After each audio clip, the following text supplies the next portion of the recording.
Assalamualaikum warahmatullahi wabarakatuh. Pada kesempatan kali ini saya akan membahas mengenai paku sejati.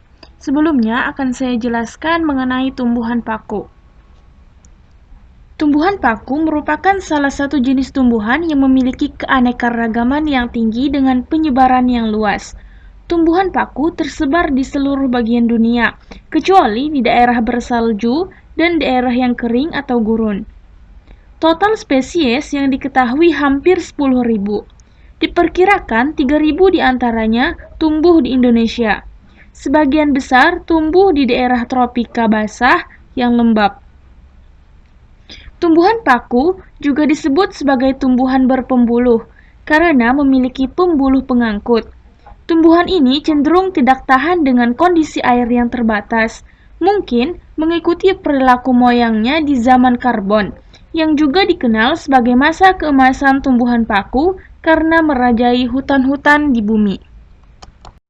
Langsung saja kita masuki mengenai paku sejati.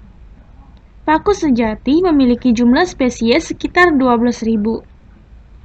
Pteropsida atau pakis adalah kelompok yang sering kita temukan di berbagai habitat, khususnya pada tempat yang lembab. Pteropsida hidup di tanah, air, dan epifit pada pohon.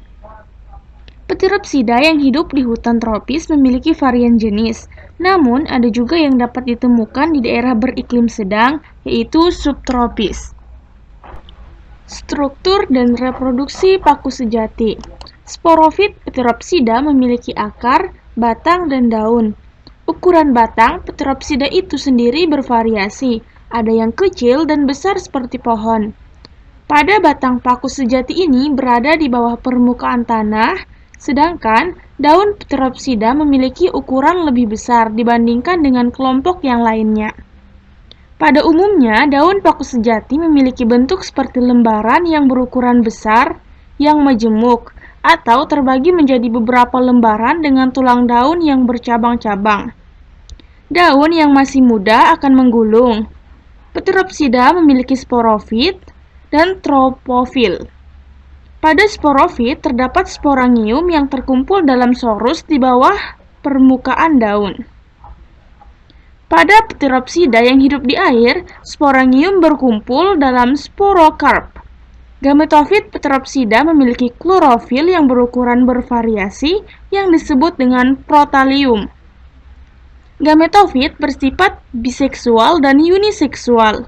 Contoh jenis paku sejati adalah Adiantum fimbriatum, Marsilea crenata, Asplenium nidus, dan lain-lain.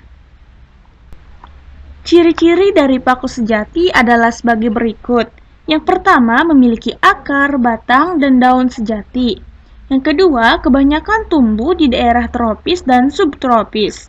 Yang ketiga, dapat ditemukan di habitat yang lembab dan hidup di tanah, di air, atau epifit di pohon. Yang keempat, memiliki ukuran batang yang bervariasi. Yang kelima, batang berada di bawah permukaan tanah atau rizom. Yang keenam, daun paku sejati memiliki ukuran yang besar dibandingkan dengan kelompok paku yang lainnya. Yang ketujuh, pada umumnya daun paku sejati memiliki ukuran yang besar yang terbagi menjadi lembaran dengan tulang daun yang bercabang-cabang. Yang kedelapan, daun yang masih muda akan menggulung. Yang kesembilan, sporangium terkumpul di dalam sorul yang berada di bawah permukaan daun. Yang kesepuluh, gametofit bersifat biseksual dan uniseksual. Dan yang terakhir, gametofit memiliki klorofil dengan ukuran yang bervariasi. Demikianlah pembahasan singkat saya mengenai tumbuhan lumut sejati. Akhir kata, wabillahi taufiq wal hidayah. Wassalamualaikum warahmatullahi wabarakatuh.